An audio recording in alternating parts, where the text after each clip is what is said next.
contagious. The Barrington Declaration. 3 very respected, educated, Ivy League educated doctors came out with a study, a paper. These are doctors from Stanford, Harvard, and basically said that a lockdown, shutdown of the country was not a good idea. Shutdowns, lockdowns should be used in targeted areas for specific situations, hospitals that are overburdened, short-term fix while you seek equilibrium and allow the system to catch up. Not a long-term solution like we used it for. You haven't heard about that because the mainstream media doesn't want to report about that because it defeats their narrative that Trump was right and that this shutdown was totally exaggerated. 220,000 deaths is not acceptable. If it wasn't for Donald Trump's decision-making and reactions, it would be closer to the original projection of 2 million deaths. No one can argue the actions that he took. People say, oh, he knew and didn't disclose. Well, guess what? He knew. He acted on facts that he knew, which was shut down China, which the Democrats called him a xenophobe. Joe Biden, Chrissy Cuomo, Mario Cuomo, Miss Pelosi. They all went after him and said he was a xenophobe. How could he do this to the Chinese? We know why. Biden said it now, after all that's come out. His business partners. How could he do this to the Chinese? I remember Nancy Pelosi saying to go out of San Francisco to Chinatown to celebrate. But that wasn't a problem. I remember Fauci saying in February, don't worry, it's not going to impact us, the COVID. I remember Biden saying, destroying Trump because he shut down China. I remember Cuomo, Governor Cuomo saying, go out and celebrate in Chinatown, the holiday. No impact. I remember de Blasio saying that. Okay? All those things happen. They're fact. There's nothing that the left can say to erase that. Those are facts. So Trump's quick actions, his instincts and his gut were good. Perfect. I only faulted him on one thing. He backed up a little bit. He backed off. They scared him a little bit. But the fact that he did not want to panic the American people, I see nothing wrong with that. You don't scream fire in a crowded movie theater. You advise and get a systematic way to empty the theater. But to scream fire in a crowded movie theater is chaos.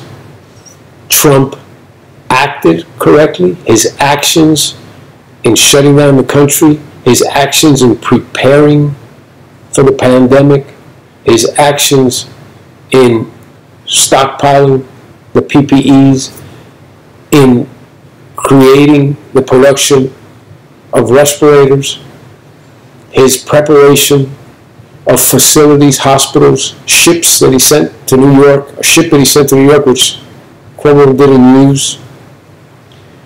He's put people back in the nursing homes because it was incorrect, politically incorrect.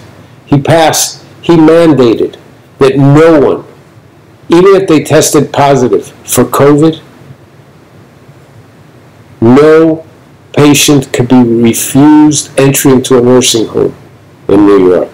That no patient in a nursing home in New York, even if they tested positive for COVID, could be kicked out. That was Cuomo. Okay?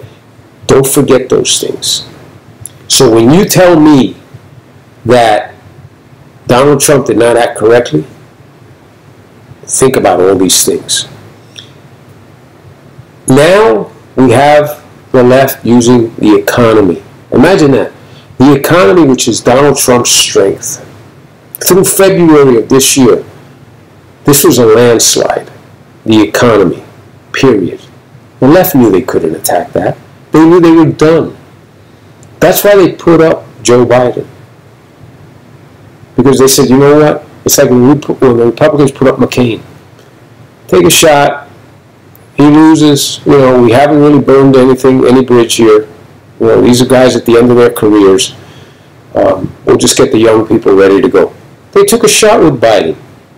They turned their back on Bernie, who was probably their best shot at that time. Because they knew, hey, the left, you know, that far left, it ain't going to work. So they take their shot with him, and lo and behold, they're given the magic pill, the corona, the China flu. They're given that. And what did they do? They said, let's use this. Let's weaponize this.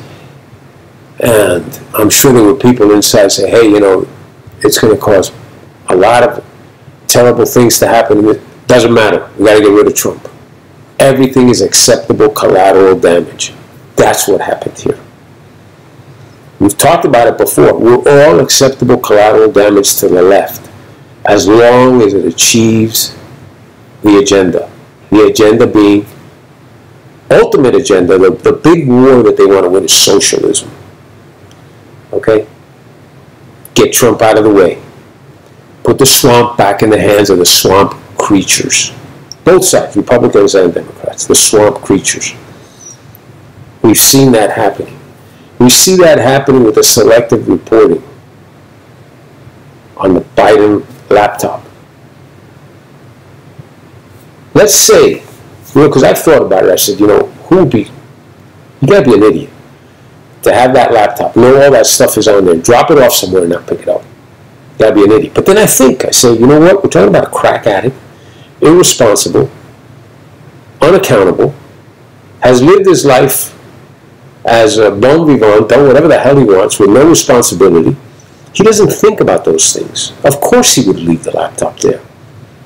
Of course, he's irresponsible. His whole life is the definition of irresponsibility. He's been given everything on a silver platter. Spoiled child, spoiled by his old man, given everything. Boom, that's what you get. So yes, he did leave the laptop. If he hadn't left the laptop, how come we haven't seen or heard from Hunter Biden since all this started? Why? Ask yourself that. Why? If someone makes a false accusation against you, what's the first thing you're going to do? You're going to come out and make a definitive statement and defend your position. You may not do it over and over again, but you are going to put a strong position out there. We haven't heard a word from Hunter Biden that that's not his laptop. We have not heard that that's not his signature on the ticket.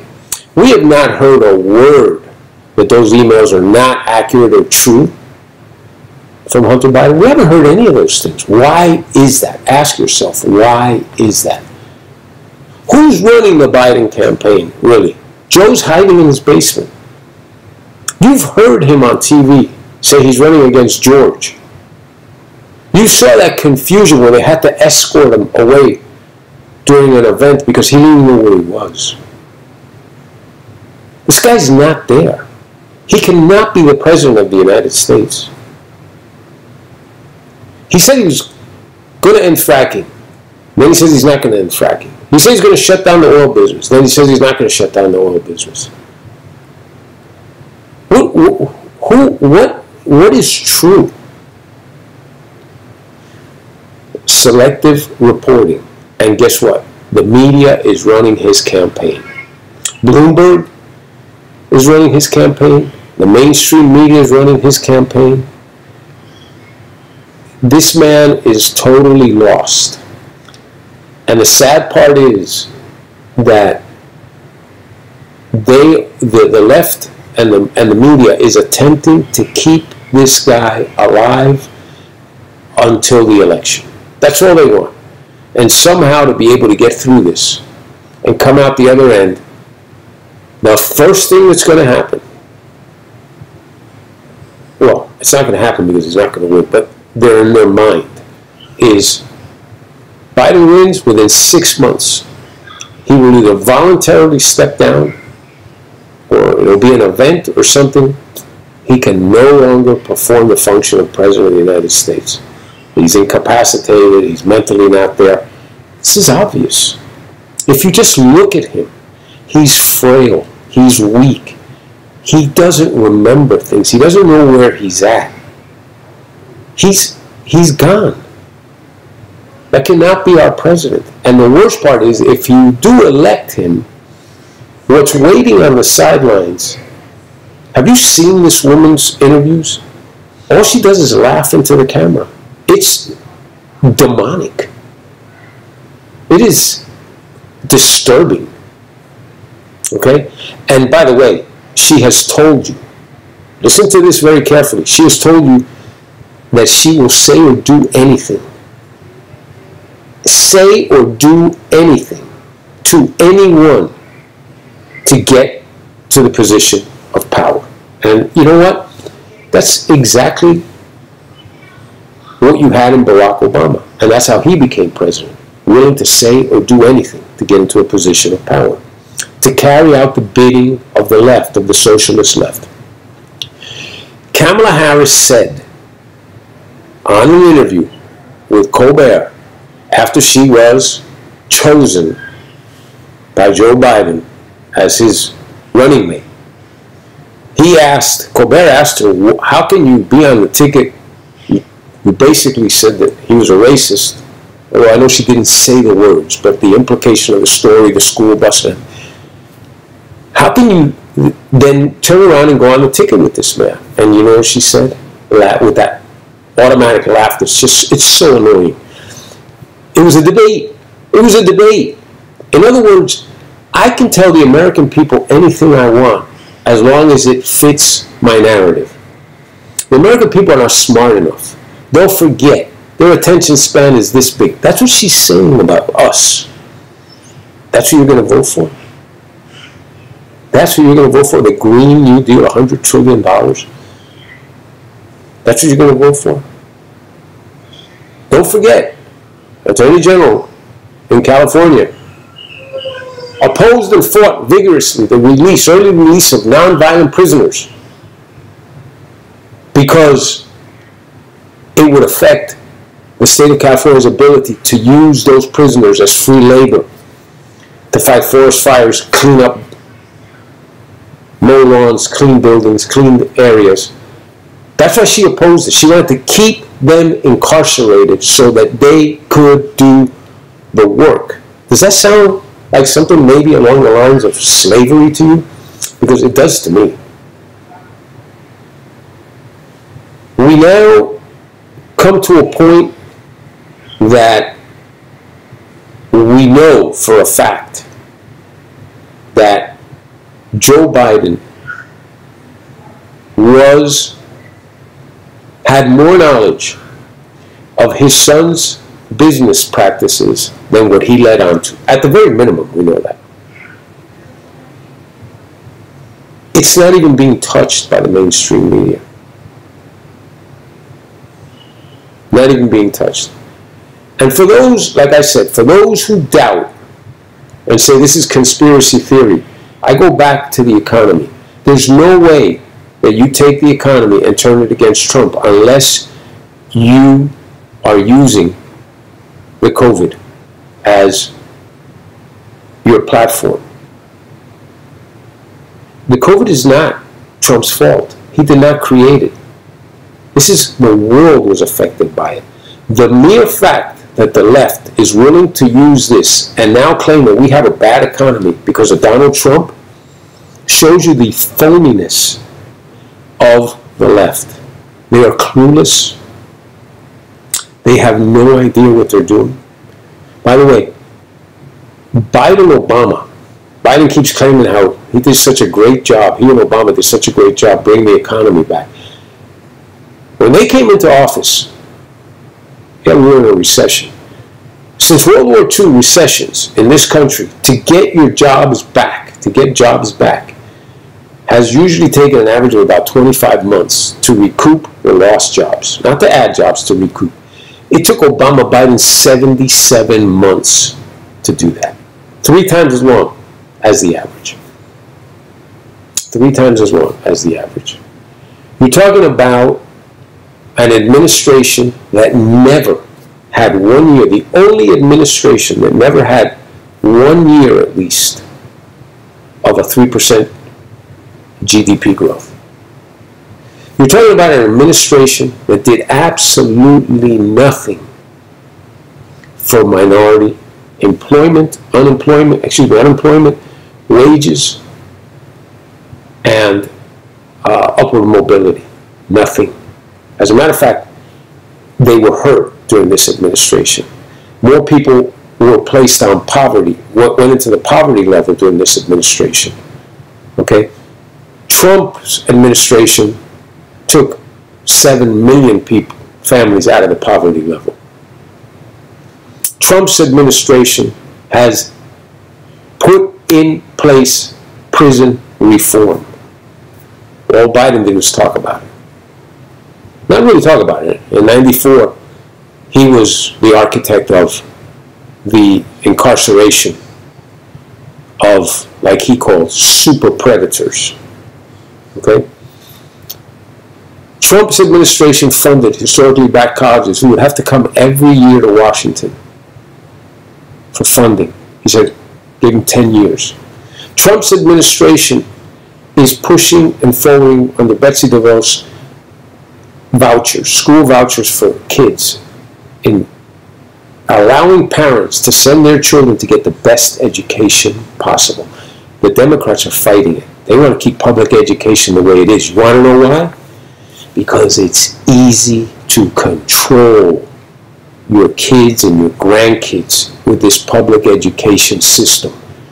A system that has been manipulated by the left to indoctrinate anti-American sentiment to most of these kids. A system that is in dire need of revamping. A system that needs to be retooled, starting with the elimination of union involvement. Teachers better teach, they better be good, and if they're not, they better get fired. Period.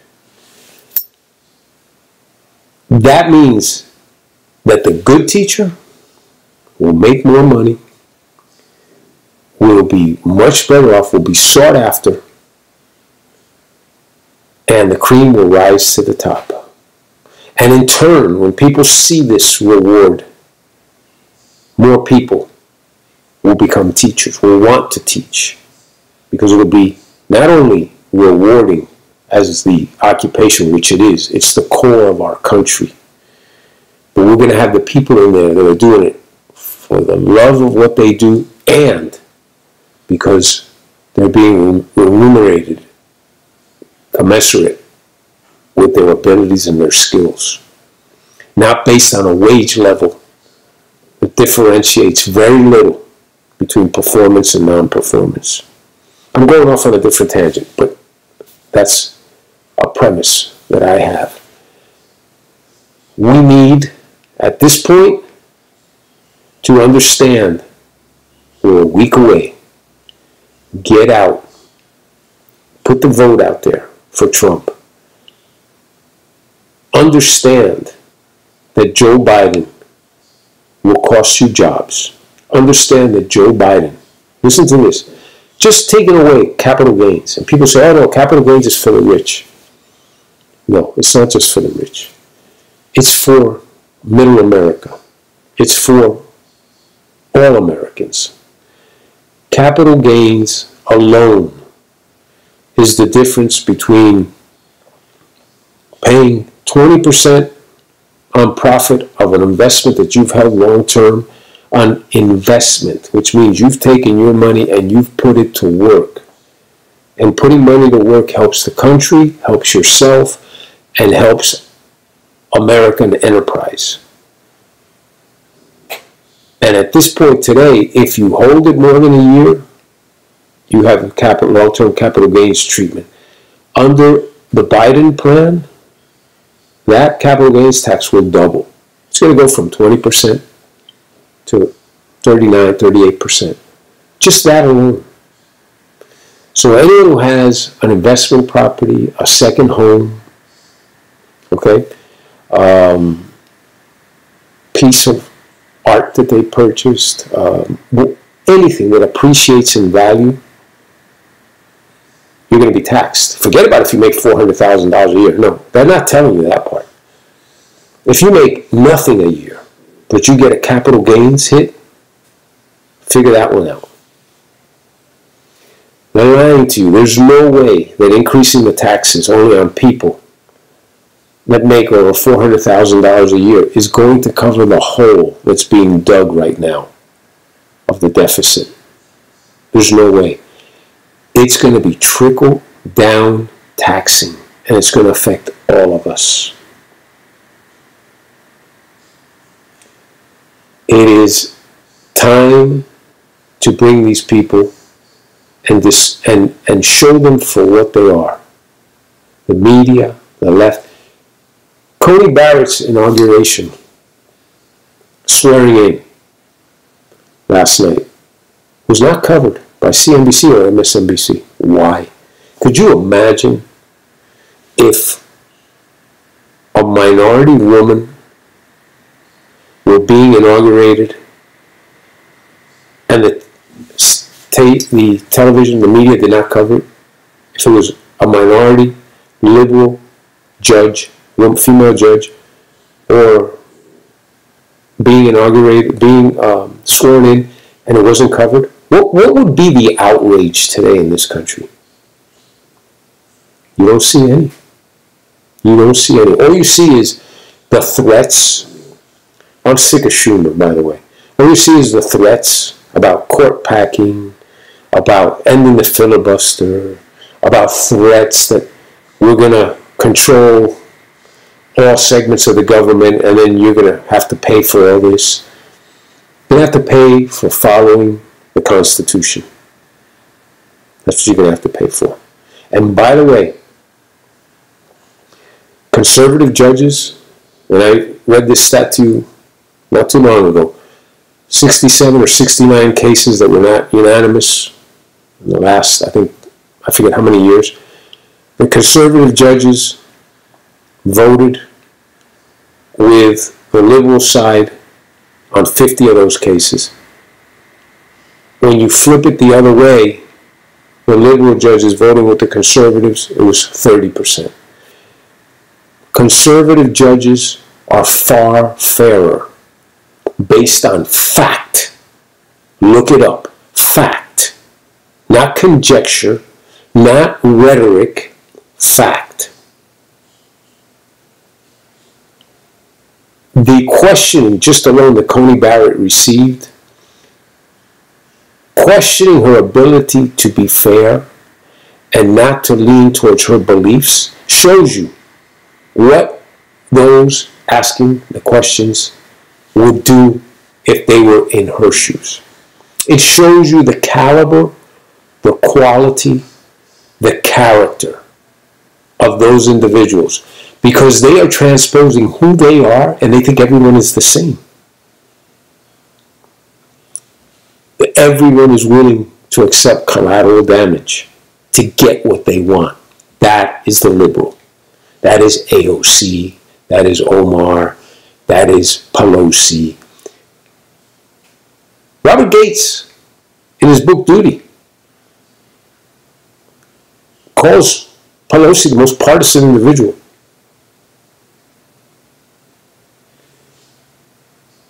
Everyone inside the system understands what's going on. Most of them benefit from the system. Donald Trump is the outsider that they all need to eliminate. The Republicans, many are on his side because they feel that they can ride his coattails. But believe me, if they didn't think that he was serving the purpose at this point, they'd throw him under the bus too. The only reason Republicans support Trump is because of the fact that he has kept them in office. The Democrats are a sad group. The Dixiecrats, the Democrats. You want to talk about a group that is, as a group, has the best interest of no one but themselves? Those are the Democrats. And they tell you that their big concern is the poor, the minorities. If that was the fact, none of the claims that they're making today could they make. Because they are the first ones who have made sure that the last little bit, because that's all that's left, is a little bit that needs to be taken care of in this country. They won't let it die. They're the ones who are keeping it alive. That last little bit of evening the playing field, that very little bit, they're keeping it alive, and they're trying to grow it. Because if they can grow it, they have job security. All right, that's it. And thank you for listening. Share it and subscribe. Thank you.